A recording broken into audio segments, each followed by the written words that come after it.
Periya ഇരട്ടക്കൊലക്കേസിൽ CBI കോടതി ശിക്ഷ വിധിക്കുന്ന പശ്ചാത്തലത്തിൽ കല്യോട്ടും പരിസര പ്രദേശങ്ങളിൽ നിരീക്ഷണം ശക്തമാക്കി പോലീസ്. അനിഷ്ട സംഭവങ്ങൾ ഒഴിവാക്കുന്നതിനായി കളക്ടറുടെ നേതൃത്വത്തിൽ രാഷ്ട്രീയ പ്രതിനിധികളെ ഉൾപ്പെടുത്തി സമാധാന യോഗം സംഘടിപ്പിച്ചു. സോഷ്യൽ മീഡിയ വഴിയുള്ള അധിക്ഷേപ പരാമർശങ്ങൾ നിയന്ത്രിക്കുന്നതിന് പ്രവർത്തകർക്കിടയിൽ ബോധവൽക്കരണം നടത്തും.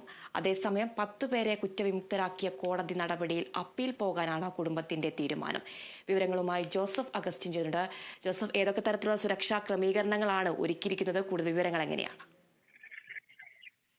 ആദ്യ 3-ാം തീയതി കാസർഗോഡ് പെരിയ കൊലപാതകത്തിൽ വിധി വരാനിരിക്കെ കാസർഗോഡ് ജില്ലയിലും പ്രത്യേകിച്ച് പെരിയ കല്യോട്ട് പ്രദേശങ്ങളിലും കനത്ത സുരക്ഷയാണ്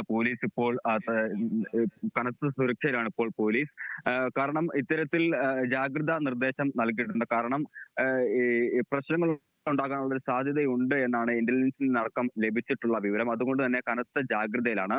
ഇന്നലെ കളക്ടറുടെ നേതൃത്വത്തിൽ രാഷ്ട്രീയ പാർട്ടി പ്രതിനിധികളുമായി സമാധാന യോഗം ചേർന്നിരുന്നു. ഇതിൽ ചില കാര്യങ്ങൾ കളക്ടർ മുന്നോട്ട് വെക്കുകയുണ്ടായി. ഈ സാമൂഹിക മാധ്യമങ്ങൾ വഴി പ്രചരണം നടത്തുന്നത് അവസാനിക്കണം. കുടുംബത്തിനും അതുപോലെ തന്നെ ഇരകൾക്കും എതിരെയുള്ള സാമൂഹിക മാധ്യമങ്ങൾ വഴിയുള്ള പ്രചരണം പൂർണ്ണമായും അവഗണിക്കണം.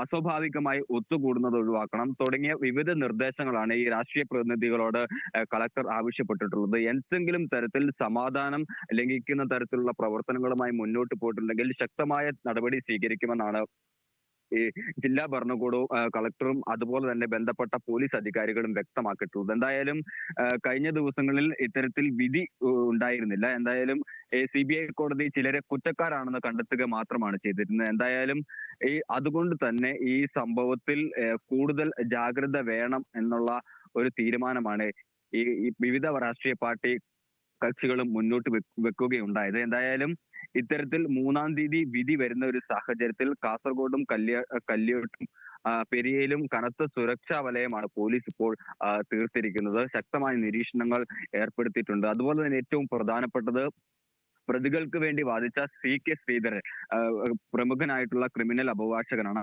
അദ്ദേഹത്തിന്റെ കുടുംബത്തിനും ഇത്തരത്തിൽ സുരക്ഷ വർദ്ധിപ്പിച്ചിട്ടുണ്ട്. മാത്രവുമല്ല ഈ പ്രതികളുടെ കുടുംബത്തിനും അതുപോലെ തന്നെ ഈ ഇരകളുടെ കുടുംബത്തിനും ഈ സുരക്ഷ വർദ്ധിപ്പിക്കുന്ന ഒരു സാഹചര്യമുണ്ട്. എന്തായാലും അനിഷ്ട സംഭവങ്ങൾ ഉണ്ടാവാതിരിക്കാൻ ശക്തമായ ജാഗ്രതാ നടപടികളുമായാണ് ജില്ലാ ഭരണകൂടവും പോലീസും മുന്നോട്ട് പോകുന്നത്. സമൂഹ മാധ്യമങ്ങൾ വഴി ഒരു കാരണവശാലും ദുഷ്പ്രചരണങ്ങൾ നടത്തരുത്, കലാപാഹ്വാനങ്ങൾ നടത്തരുത് എന്നുള്ള താക്കീത് നൽകിയിട്ടുണ്ട്. ഈ സമൂഹ മാധ്യമങ്ങൾ കൃത്യമായി നിരീക്ഷിക്കുന്നതിനുള്ള സംവിധാനം അടക്കം പോലീസ് ഏർപ്പെടുത്തിയിട്ടുണ്ട്. കഴിഞ്ഞ ദിവസങ്ങളിൽ ഇത്തരത്തിൽ ഈ ഈ CBI കോടതി ഈ കുറ്റക്കാരാണെന്ന് കണ്ടെത്തിയ നടപടിയെ തുടർന്ന് വിവിധ ഇടങ്ങളിൽ വിദ്വേഷ പ്രചരണം ഉയർന്നു വരുന്ന ഒരു സാഹചര്യം ഉണ്ടായിരുന്നു. ഈ ശരത് ലാലിനെയും കൃപേഷിനെയും എതിരെ നിരവധി സൈബർ പോരാളികൾ രംഗത്ത് വരുന്ന ഒരു സാഹചര്യം ഉണ്ടായി. ഇതിനെതിരെ കുടുംബം പരാതി നൽകുമെന്ന് അറിയിച്ചിട്ടുണ്ടെങ്കിൽ ഇത് വ്യാപകമായി പ്രചരിക്കുന്നുണ്ട്. നമുക്കറിയാവുന്ന പോലെ കല്യോട്ട് ഇപ്പോഴും CPM-ന് ശക്തമായ സ്വാധീനമുള്ള സ്ഥലമാണ്. അതുകൊണ്ട് തന്നെ പ്രശ്നങ്ങൾ ഉണ്ടാകാൻ ഉള്ള ഒരു സാധ്യത തള്ളിക്കളയാനാകില്ല. മാത്രവുമല്ല CPM അടക്കമുള്ള പ്രധാനപ്പെട്ട രാഷ്ട്രീയ പാർട്ടി CPM-ന്റെ പ്രധാന നേതാക്കൾ അടക്കം ഈ പ്രതികളെ ആരെയും തള്ളി പറഞ്ഞിട്ടില്ല എന്നുള്ളതും ഏറെ പ്രധാനപ്പെട്ടതാണ്.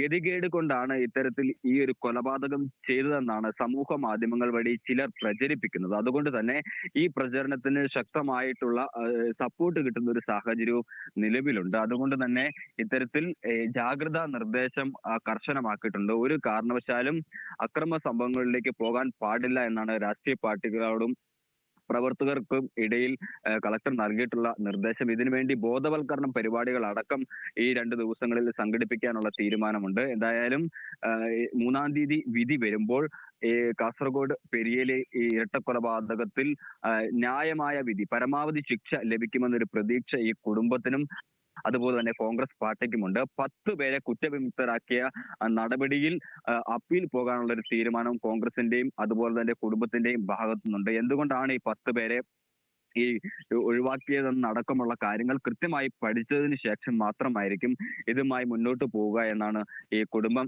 വ്യക്തമാക്കിയിട്ടുള്ളത്. അതേസമയം CPM പറയുന്നത് ഇത്തരത്തിൽ ഗൂഢാലോചനയും അതുപോലെ തന്നെ തെളിവ് നശിപ്പിക്കൽ അടക്കമുള്ള കുറ്റങ്ങൾ ഈ 10 പേർക്കെതിരെ തെളിയിക്കാൻ സാധിച്ചിട്ടില്ല. അതുപോലെ തന്നെ മറ്റുള്ളവരുടെ കാര്യത്തിലും അപ്പീൽ പോകും. പൂർണ്ണമായി വിധി ലഭിച്ചതിന് ശേഷമായിരിക്കും അപ്പീൽ പോകുക എന്നുള്ളതാണ് CPM അറിയിച്ചിട്ടുള്ളത്. എന്തായാലും ഈ രാഷ്ട്രീയ പോരും വാഗ്വാദങ്ങളും മുറുകുന്ന ഒരു സാഹചര്യം തന്നെയാണ് ഈ അവസാന നിമിഷത്തിലും നമുക്കിവിടെ കാണാൻ വേണ്ടി സാധിക്കുന്നത്. ആതിര, ജോസഫ്, ഈ 10 പേരെ കുറ്റവിമുക്തരാക്കിയ കോടതി നടപടിയിൽ അപ്പീൽ പോകാനാണ് ഈ കുടുംബത്തിന്റെ തീരുമാനം. ഈ നിയമ നടപടികളൊക്കെ ഇപ്പോൾ എങ്ങനെയാണ് പുരോഗമിക്കുന്നത്? കുടുംബത്തിന്റെ ഭാഗത്തു നിന്നും ഇപ്പോൾ ഒരു പ്രതികരണം ലഭിക്കുന്നുണ്ടോ? CBI കോടതി 10 പേരെ വെറുതെ വിട്ട ആ ഘട്ടത്തിൽ തന്നെ അവർ വ്യക്തമാക്കിയതാണ്. എന്തുകൊണ്ടാണ് ഈ പ്രതികളെ കുറ്റവിമുക്തരാക്കിയതെന്ന് അറിയില്ല. കൃത്യമായി കേസിന്റെ മറ്റ് നടപടിക്രമങ്ങൾ സംബന്ധിച്ചുള്ള പേപ്പറുകൾ ലഭിച്ചെങ്കിൽ മാത്രമേ ഈ കുറ്റവിമുക്തരാക്കിയിട്ടുള്ള നടപടി എപ്രകാരമാണ് ഉണ്ടായതെന്നുള്ള കാര്യത്തിൽ വ്യക്തത വരൂ. അതിനുവേണ്ടി തന്നെയാണ് അവർ കാത്തിരിക്കുന്നതും. എന്തായാലും ഈ വിധി വന്നതിന് ശേഷം ഇതുമായി ബന്ധപ്പെട്ട് പൂർണ്ണതോതിൽ നടപടികളുമായി മുന്നോട്ട് പോകും. അപ്പീൽ പോകുമെന്നുള്ള കാര്യത്തിൽ 100% വ്യക്തത വരുത്തുകയുണ്ടായി. ഈ 10 പേർക്കും ഈ കേസിൽ ഗൂഢാലോചന നടത്തുകയും തെളിവ് നശിപ്പിക്കുകയും ചെയ്തവരാണ്. അത് എന്തുകൊണ്ടാണ് തെളിയിക്കപ്പെടാതെ പോയത്? തങ്ങളുടെ ഭാഗത്തു നിന്ന് ഹാജരാക്കേണ്ട മറ്റു തെളിവുകൾ ഉണ്ടെങ്കിൽ അത് കൂടുതലായി ഹാജരാക്കും.